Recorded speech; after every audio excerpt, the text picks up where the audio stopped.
सभी प्यारे दोस्तों को हमारा नमस्कार। हिंदी में तैयारी करने वाले जितने भी साथी हैं, भाई बहन हैं, उन सबको हमारा एक बार प्यार भरा नमस्कार। ये एरोमा केमिस्ट्री क्लासेस का वो प्लेटफॉर्म जहां पर अब हिंदी में भी सीरीज दे रहे हैं। हिंदी का चैनल हमारा ये आपका केमिस्ट्री का मास्टर एरोमा केमिस्ट्री क्लासेस पर है, और जबकि हमारा जो इंग्लिश का चैनल है वो हमारा एरोमा केमिस्ट्री क्लासेस जो है मेन चैनल है। तो आप उस पर जाकर के क्वेश्चंस कर सकते हैं। सबसे इंपॉर्टेंट क्वेश्चन आज मैं आपको करा रहा हूं, इन क्वेश्चंस पर जरा देखिएगा। ये हमारी सीरीज चलेगी मॉडल पेपर का पहला पार्ट, यानी आपको जबरदस्त क्वेश्चन दिखाऊंगा जो हमारे पीजीटी के लिए बहुत यूजफुल होंगे। पायरोल का क्षारीय गुणधर्म नहीं दिखता है, क्यों? देखिए, पायरोल जो है वो आपको बहुत ही अच्छा क्वेश्चन है। अगर मैं पायरोल की बात करता हूं तो पायरोल आपको कैसा दिखाई देता? पायरोल आपको इस तरीके का दिखाई देता है। अगर पायरोल का हम लोग देखें तो यहाँ पर पायरोल में ये कंडीशन हमारे सामने पायरोल की है, ये कंडीशन हमारे सामने पायरोल की है। तो यहाँ पर पायरोल की अगर हम लोग जो बात कर रहे हैं वो ये है कि पायरोल क्षारीय गुणधर्म इसलिए नहीं दिखाता क्योंकि इसका जो लोन पेयर है वो डीलोकलाइजेशन में इन्वॉल्व हो जा रहा है। यानी कि नाइट्रोजन का जो लोन पेयर है वो युग्म कार्बन परमाणु p कक्षक के इलेक्ट्रॉनों के साथ विस्थापित हो जा रहा है, इसलिए ये कंडीशन आपको दिखाई नहीं दे रही है। तो बहुत ही इंपॉर्टेंट प्रश्न 2025 में ये क्वेश्चन आ सकता है। मैं तो कहता हूं कि आप हमारे सीरीज को ज्वाइन करिए। हिंदी की टेस्ट सीरीज भी हम अवेलेबल करा रहे हैं हम अपने पीजीटी पर, और हिंदी की कोर्सेज को भी जल्दी लॉन्च कर रहे हैं, उस पर काम चल रहा है। अब बहुत ही अच्छा क्वेश्चन देखिए, ये क्वेश्चन एन ब्यूटेन के प्रतिसंरूपण एवं विषम तली संरूपण के बीच ऊर्जा का स्तर कितना होता है, ये आपको याद करना पड़ेगा।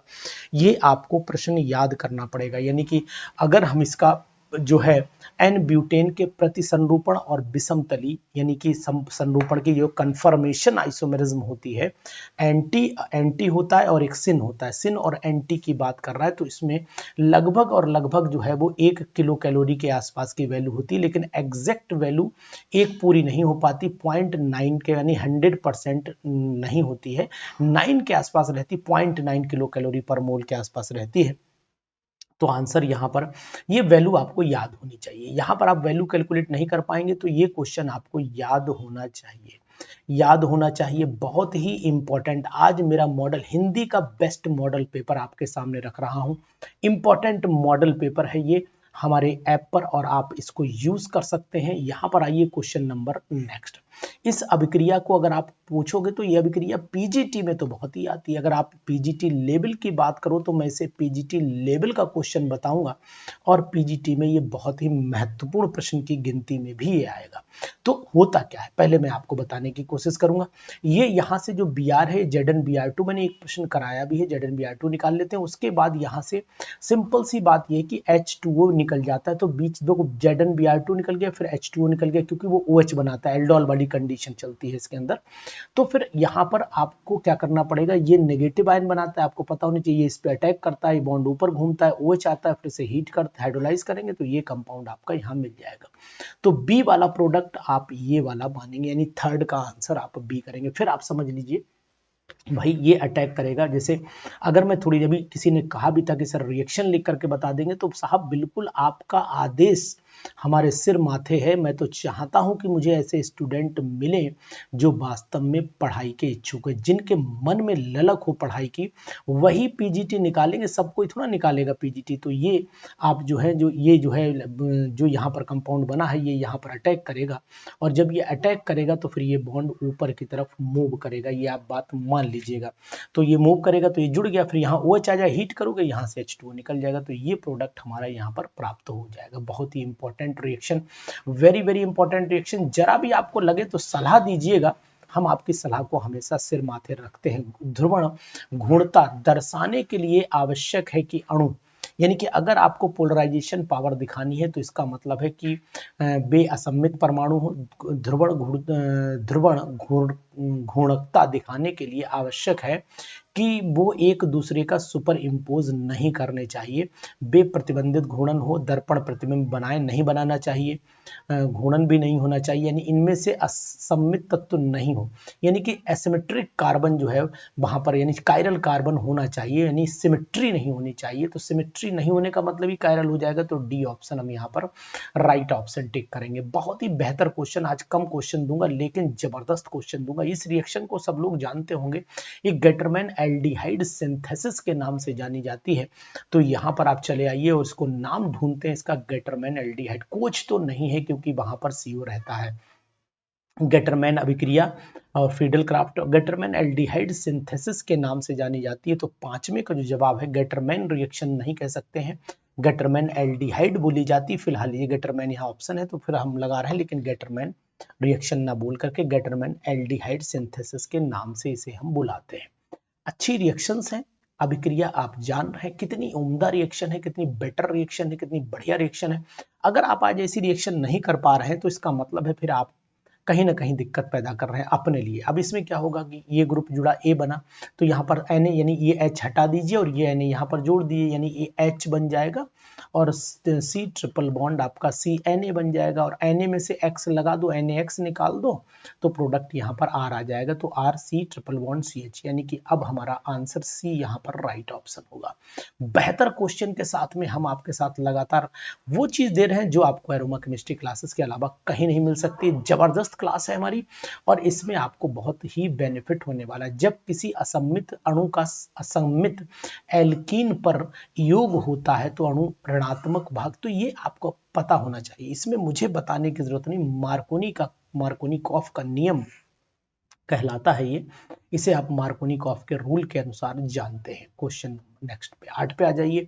बहुत ही बेहतर, बहुत ही अच्छे ढंग से हम लोग बात करेंगे, बहुत ही अच्छे ढंग से बात करेंगे 8वें क्वेश्चन पर। सांद्र गंधक अम्ल की उपस्थिति में रिसोर्सिनॉल।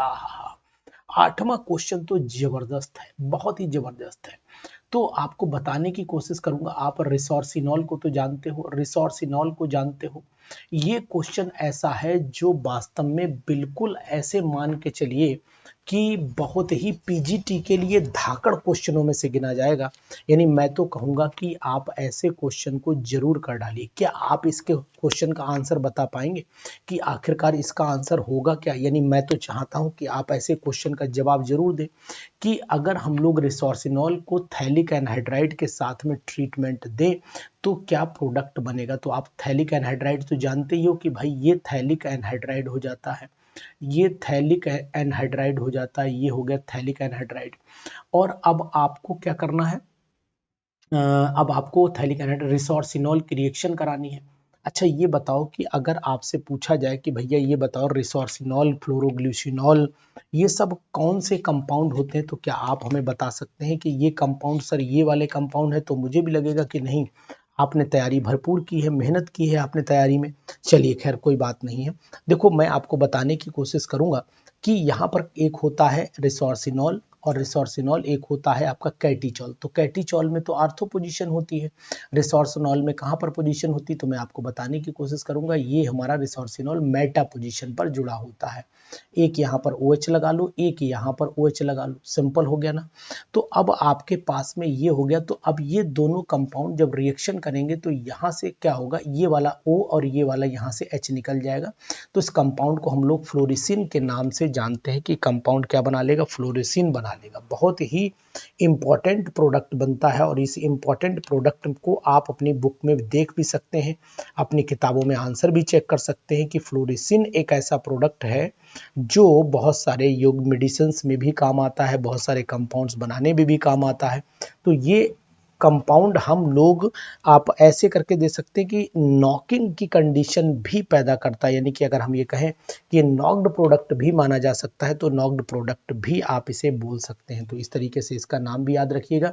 यहाँ पर आप लगा लीजिए फ्लोरिसिन के नाम से ये जाना जाता है और यहाँ से आप OH उठा लीजिए और यहाँ से आप H उठा लीजिए, प्रोडक्ट आपको आपके साथ में मिल जाएगा। तो इंपॉर्टेंट रिएक्शन है इसलिए इसको आप छोड़ेंगे नहीं, किसी कीमत पर नहीं छोड़ेंगे। बहुत ही बेहतर क्वेश्चन, बहुत ही इंपॉर्टेंट क्वेश्चन है, एग्जामिनेशन में आ सकता है, संभावित है संभावना पूरी है कि ऐसी रिएक्शंस एग्जाम में आपके सामने आए।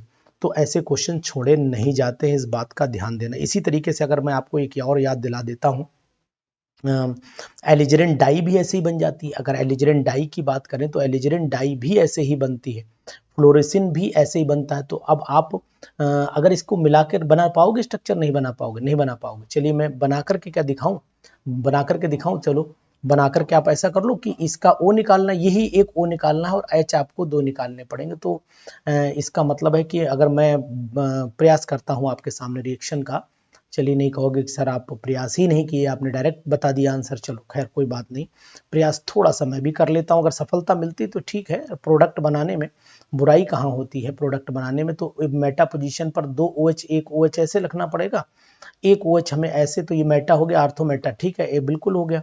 इसी तरीके से इसके सामने भी बिल्कुल पंख लगा करके लगा दो। चलो ऐसे लगा लेते हैं, देखते रहना आप लोग। ऐसे लगा दिया, ऐसे लगा दिया, सही। अब तो कहोगे सर गलती नहीं है ना, तो अब आप क्या करो, यहाँ से एक वाटर का मॉलिक्यूल खींच लो और एक H यहाँ से उठाओ, एक H यहाँ से, जैसे मैंने बताया यहीं से H उठाना है आपको, तो सामने वाले से ऐसे उठाना था ना, तो यहाँ से H उठाना था, वही H ये हो गया। अब यहीं पर मैं इसको एनहाइड्राइड को बिल्कुल जैसे लिखा था वैसे ही लिखूंगा, कोई चेंज। मैं थोड़ा सा हिंट आपको दे रहा था, और हिंट देने में भाई ये होता है कि लगता है कि यार पता नहीं सर को आता भी होगा, तो सर को आए ना आए लेकिन आपको जरूर आना चाहिए।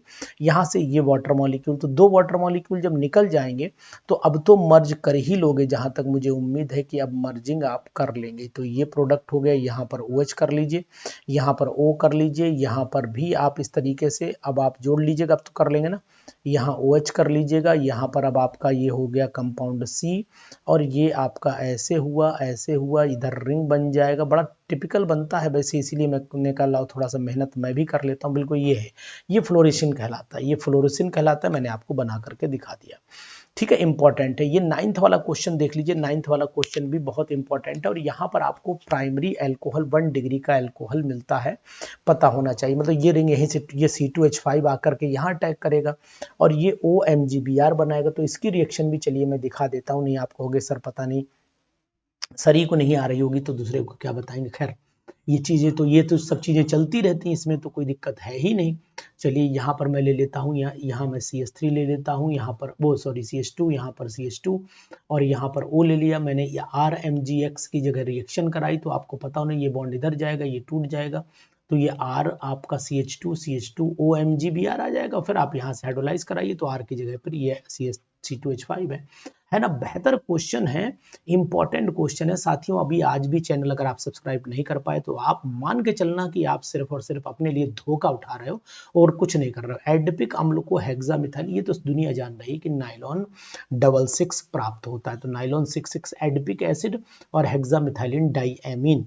तो आपको मैं बताऊंगा ये हो गया आपका हेक्सामिथाइलिन डाइएमीन। नहीं तो आप कहोगे, वही बात मुझे याद आ जाती है, एक बच्चे ने लिखा कि सर आप रिएक्शन बता दिया करें, तो कमेंट पॉजिटिव करिए तो हमें भी अच्छी। हेक्सामिथाइलिन डाइएमीन है और ये आपका एडिपिक एसिड है। यहाँ पर ये हो गया आपका एडिपिक एसिड, ये आपका एडिपिक एसिड हो गया ये। तो यहाँ से मैं आप एक काम ये करूंगा, ये हम यहाँ से H2O को निकाल देता हूँ, बाकी जोड़ दीजिए। तो आपका ये नाइलॉन 66 आगे यहाँ से कंटिन्यू कर दीजिए, आगे इधर से कंटिन्यू कर दीजिए। कार्ब ऋणायन जिसमें भाग नहीं लेता वह अभिक्रिया क्या है, तो आप जानते हैं कि एल्डोल में लेता है, क्लेजन में भी लेता है कार्ब ऋणायन। नेगेटिव पार्ट, मतलब नेगेटिव पार्ट की बात चल रही है। चलिए नीचे देख लेते हैं आंसर 11 की जगह। अब आगे बढ़ लेते हैं ये क्वेश्चन। हाँ, तो आपको यहाँ साफ दिखाई दे रहा है कि अल्कोहल के निर्जलीकरण में इसका कोई रोल नहीं, तो यह हो गया। बहुत ही इंपॉर्टेंट है, आज के क्वेश्चन पर भी आपके मुंह से अगर कमेंट नहीं निकल पाया तो समझ लेना कि आप पढ़ाई नहीं कर रहे हैं, सिर्फ और सिर्फ लॉलीपॉप चूसने में आनंद आप ले रहे हैं। तो 12 वाले क्वेश्चन पर आइए। 12 वाला जो है बहुत ही धुआंधार क्वेश्चन, एक्रोलीन प्राप्त हो रहा है और एक्रोलीन यहाँ पर बी पार्ट है। इसको KHS बहुत आती है पीजीटी में, लिख लो ये सब पीजीटी के क्वेश्चन है भैया। पीजीटी 2025 के लिए बहुत ही इंपॉर्टेंट है साहब। अब आप आज भी नहीं समझ पा रहे हो तो कब समझोगे मेरे रसगुल्लों एंड रसगुल्लियों। चलिए आगे बढ़ लेते थे। अब बुचर रिएक्शन, 13 वाला जो है वो आपको नेफ्थाइल एमीन का संश्लेषण होता है इसमें। तो एरोमेटिक अल्कोहल कीटोन, हाँ दिया है नेफ्थाइल एमीन मेरा, आप पॉलीन्यूक्लियर हाइड्रोकार्बन पढ़ना, उसमें बुचर रिएक्शन का प्रयोग मैंने किया हुआ है। बहुत ही नेफ्थाइल एमीन बनता है बुचर रिएक्शन से। तो नेफ्थाइल एमीन आप जानते हैं ना, नहीं जानते नेफ्थाइल एमीन, ये हमारा होता है नेफ्थाइल एमीन। यहाँ से नेफ्थलीन लेते हैं और नेफ्थलीन में हम लोग लगाते हैं NH2। तो ये रिएक्शन भी बहुत पूछी जाती है और एग्जामिनेशन में ये रिएक्शन ऐसे आती है जैसे मान के चलो कि बिल्कुल ब्लास्ट करती हुई चली आती है रिएक्शन। तो मैं तो कहता हूं कि ये रिएक्शन आप जरूर पढ़िए और इन रिएक्शंस पर फोकस। देखो आज एक एक क्वेश्चन आपके लिए बिल्कुल वरदान है, एक एक क्वेश्चन वरदान है, बहुत इंपॉर्टेंट रिएक्शंस हैं। अगर आप इन रिएक्शन को थोड़ा भी गंभीरता से ले रहे हैं तो फिर मान के चलिए कि आपके लिए वरदान कहलाएंगी। तो बहुत ही important, very very important reaction मानी जाती है। तो यहाँ पर नेफ्थाइल एमीन पर मैं टिक कर देता हूँ। मैं इतना इसलिए बता रहा हूँ कि आप थोड़ी सी मेहनत कर लीजिए, थोड़ी सी मेहनत कर लीजिए, बहुत मेहनत करने की ज़रूरत आपको नहीं है। सिलेक्शन आपका 100% हो जाएगा। सिलेक्शन में आपको इधर उधर भटकने की आवश्यकता भी नहीं पड़ेगी। और अगर आपने ये चीज़ कर ली तो फिर मान के चलो कि आपका मंगलम भगवान विष्णु मंगलम गरुड़ध्वजा मंगलम पुंडरीकाक्षाय मंगलाय तनोहरि हो ही जाएगा। ठीक है, ध्यान दीजिएगा, बहुत ही इंपॉर्टेंट रिएक्शन मानी जाती है ये। ठीक, याद रहेगी आपको, नहीं रहेगी? अगर आपको असर नहीं रहेगी तब तो अलग बात, वरना मैं कहूँगा कि रहना चाहिए आपको, ये रिएक्शन याद रहना चाहिए। बुचर रिएक्शन बहुत पूछी जाती है ये रिएक्शन। ठीक है, निम्न अभिक्रियाओं पर विचार करें। निम्न अभिक्रियाओं पर क्या विचार करें वो भी मैं आपको बता दे रहा हूँ। देखो 14वां रिएक्शन है, विचार कर लिया मैंने। अब इसमें कह रहा है कि मुक्त मूलक क्रियाविधि द्वारा संपन्न होने वाली अभिक्रिया कौन सी है। तो 14वें वाले क्वेश्चन को अगर मैं देखता हूँ, क्या कर रहा है कि मूलक फ्री रेडिकल से, तो एक तो मुझे आपको दिखाई दे रही, फोर्थ वाली दिखाई दे रही है। ठीक है, फोर्थ वाली दिखाई दे रही और एक आपको थर्ड वाली दिखाई दे रही, थर्ड एंड फोर्थ दिखाई दे रहे। तो इसके हिसाब से 14 का जो मैं जवाब ढूंढ पा रहा हूँ वो 14 का जवाब, फिर मैं आपको क्या लगता है थर्ड और फोर्थ पे टिक कर दूं तो थर्ड एंड फोर्थ तो मुझे यही दिखाई दे रहा है, क्योंकि ये भी प्रकाश संश्लेषण में भी परऑक्साइड, ये दोनों ही सनलाइट की प्रेजेंस में रिएक्शंस होती हैं। बहुत ही बेहतर क्वेश्चन, आहा जलबेदार क्वेश्चन। 15वें क्वेश्चन पर चले आइए। निम्न कथनों पर गौर कीजिए। केओएच के साथ बेंजल्डिहाइड कैनिजारो रिएक्शन देता है, बिल्कुल देता है। बेंजल्डिहाइड एक एरोमेटिक एल्डिहाइड है, ये भी बात सही है। तो मैं आपको यहाँ बताने की कोशिश ये करूँगा कि दोनों बातें सही हैं लेकिन सही व्याख्या नहीं है। तो ये पहला वाला ऑप्शन तो मिल नहीं रहा है, तो चलिए दूसरे वाले ऑप्शन पर चल लेते हैं। नेक्स्ट ऑप्शन पर चलिए, क्या कहता है नेक्स्ट ऑप्शन, बहुत ही इंपॉर्टेंट परंतु एक ही सही व्याख्या नहीं है। बिल्कुल राइट, चस्पा कर दिया है मैंने बिल्कुल वहीं पर जहां पर चस्पा होना चाहिए। Very very important. एक त्रिकेंद्र आबंध होता है, आपको पता होना, थ्री इलेक्ट्रॉन सेंटर बॉन्ड अगर आपको याद आ पा रहा है तो मैं आपसे कहूंगा कि डाइबोरेन में होता है ना, आपको याद आना चाहिए। है, 3 सेंटर 2 इलेक्ट्रॉन बॉन्ड आपने नोटिस किया होगा, यहीं पर होता है। जर्कोनियम हाफनियम की जो त्रिज्याएं हैं वो लगभग इसलिए बराबर होती हैं क्योंकि लेंथेनॉइड कॉन्ट्रैक्शन होता है और लेंथेनॉइड कॉन्ट्रैक्शन के कारण ही ऐसा कार्य हो जाता है। निम्नलिखित विन्यासों में कौन उच्चतम उपचयन अवस्था प्रदर्शित करता है? उपचयन अवस्था प्रदर्शित करता है। तो मैं यहाँ पर आपको जानकारी देने की कोशिश ये करूंगा कि जहाँ पर इलेक्ट्रॉन को जो एक्साइटेशन होने की कंडीशन बनेगी, तो एक्साइटेशन जो है वो पॉसिबल इसमें नहीं है क्योंकि यहाँ ऑलरेडी 1 है, यहाँ पर 8 है, अंदर चले जाएंगे। तो हमें तो यहाँ पर अनपेयर्ड इलेक्ट्रॉन की सबसे ज़्यादा संख्या यहीं पर दिखाई देती है। सबसे ज़्यादा अनपेयर्ड यहीं 3 यहाँ पर है, 5 यहाँ पर, यहाँ 6 अनपेयर्ड हो गए। यहाँ थोड़ा सा कंफ्यूजन बन रहा है 5वें 18वें वाले में। आप बताइए 18वां वाला क्वेश्चन आप कर छोड़ देते हैं। 18वां क्वेश्चन आप बताइएगा कि क्या जवाब होगा। अगर आप जवाब दे सकते हो तो जवाब दीजिएगा, नहीं दे सकते हो तो बताइएगा, तो मैं जवाब आपको दूंगा। निम्नलिखित विन्यासों में कौन सा उच्चतम उपचयन अवस्था प्रदर्शित करता है? तो यहाँ पर उपचयन का मतलब हुआ ज्यादा, तो ये तो करेगा नहीं, ये लॉस होगा तो ये भी कर सकता है लेकिन मैक्सिमम तो नहीं कर पाएगा, 5 ही करना चाहिए। फिलहाल इसको चेक जरूर कर लीजिएगा। 18 वाले को चेक करके आप मुझे आंसर में जवाब दीजिए, क्योंकि एक आध क्वेश्चन आप भी करें तो मुझे अच्छा लगेगा। अभी मान लो कि मुझे नहीं आता, प्रोटॉनों की तुलना में न्यूट्रॉनों की अधिकता वाला नाभिक निम्न के उत्सर्जन द्वारा रेडियोएक्टिव विघटित हो जाता है। तो सिंपल सा यहाँ पर कंसेप्ट चलेगा कि प्रोटॉनों की तुलना में न्यूट्रॉनों की अधिकता वाला नाभिक निम्न के उत्सर्जन द्वारा, तो इलेक्ट्रॉन के उत्सर्जन द्वारा रेडियोएक्टिवता में विघटन कर देगा। तो 19 वाले पे सी पे चलिएगा। यहाँ पर प्रोटॉनों की तुलना में न्यूट्रॉनों की अधिकता वाला N/P रेशियो यहाँ तभी डिस्टर्ब होगा जब इलेक्ट्रॉन वहां से निकलेगा। ये बात आप ध्यान दीजिएगा, बहुत ही इंपॉर्टेंट है, बहुत ही important, very very important. NH3 में 3 बंधी इलेक्ट्रॉन युग्म होने के, इसकी संरचना जो है वो आप जानते हैं कि ये नाइट्रोजन है, यहाँ H हो गया, यहाँ H हो गया, यहाँ H हो गया, ये पिरामिड शेप हो गया। तो भैया फिर यहाँ पर ऑप्शन जो है वो पिरामिडल में लगा देता हूँ, तो 20 वाले का जवाब सी लगाऊंगा। निम्न में कौन सा तत्व तो ऑक्सी अम्ल नहीं बनाता है? तो आपको पता होना चाहिए कि फ्लोरीन जो होता है वो ऑक्सी अम्ल बनाने की कैपेसिटी नहीं रखता है। निम्न यौगिक में किसमें ऑक्सीजन की ऑक्सीकरण संख्या +2 है?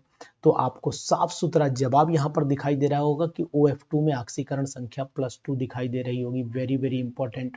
इसके बाद 23वें पे चले आई, धातु प्रक्रमों अम्लीय अशुद्धियों के निराकरण हेतु प्रयुक्त गालक है। तो बेसिक चाहिए, और बेसिक के लिए आपको चूने का जो पत्थर है वो एकदम दनादन मस्त कलंदर होना चाहिए। तो बहुत ही important question, very very important question. तो मैं आपको जो सीरीज दे रहा हूँ साथियों, अगर आप इस पे मुझे कमेंट करते हो तो मुझे अच्छा जरूर लगेगा। और अगर मैं यहाँ चलता हूँ तो यहाँ संक्रमण तत्वों को समन्वयी यौगिक बनाने की 4 विशेषताओं में से कौन सी एक नहीं है? तो छोटा आकार होता है, चार्ज ज्यादा होता है, डी ऑर्बिटल होती है, लेकिन जो अरस समीकरण मिति, यानी कि कहने का तात्पर्य यहाँ पर यह है, अरस समीकरणी मिति जो कंडीशन होती है वो रिएक्शन से जुड़ी हुई नहीं होती। हालांकि हिंदी थोड़ी ज़्यादा कॉम्प्लेक्स बन गई है, हिंदी ज़्यादा कॉम्प्लेक्स बन गई। फिलहाल मैं इतना जानता हूं कि यहाँ पर लघु आकार नहीं, लघु आकार जो होता है आयनों पर आवेश होता है, तो ये भी आंसर नहीं पूछा है ना।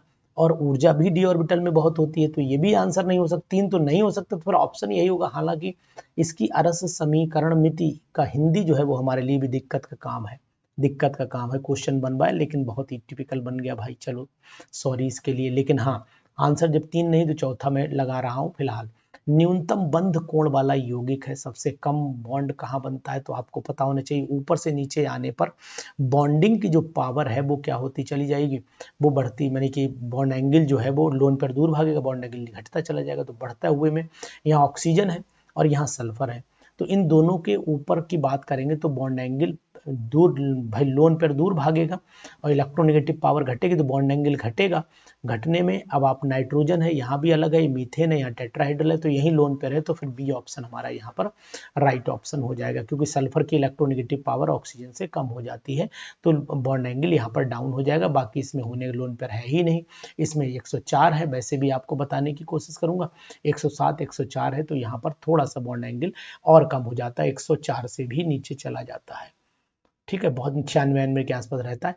मैग्नस सल्फेट का तुल्यांकीय भार उसके अणुभार का आधा होगा जब निम्न में ऑक्सीकृत होता है। तो 26वें वाले का जवाब मैं आपको बताऊंगा।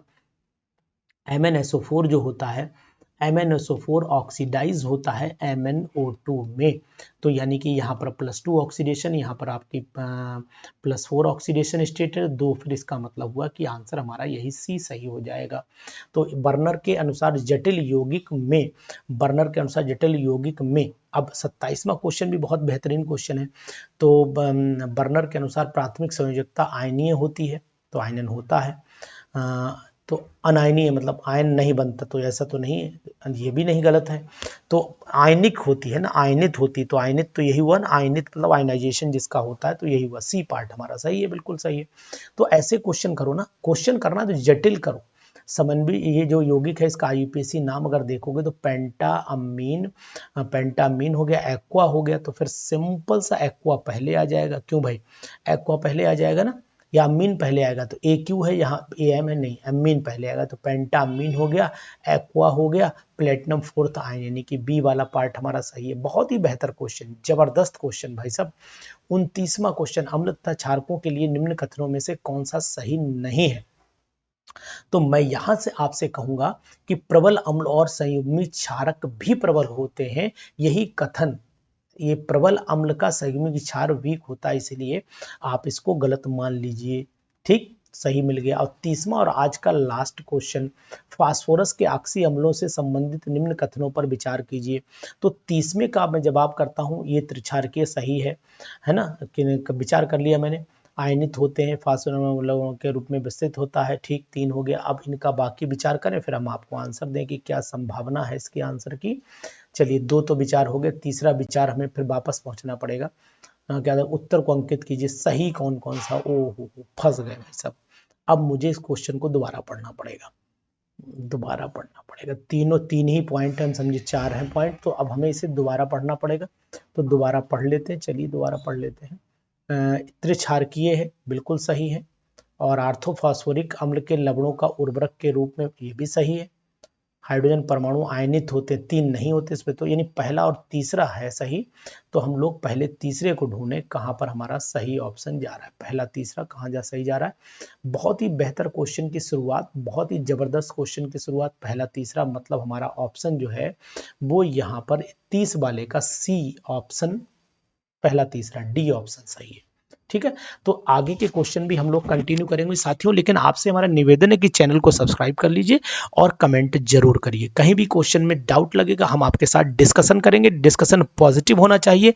किसी भी तरीके से हम लोग जो है वो इस बार पीजीटी को आपके साथ में देखना चाहते हैं कि पीजीटी आपके नाम के आगे भी लिखा हो। तो जबरदस्त सीरीज जरूर ज्वाइन करिए हमारे चैनल एरोमा केमिस्ट्री क्लासेस का, केमिस्ट्री का मास्टर।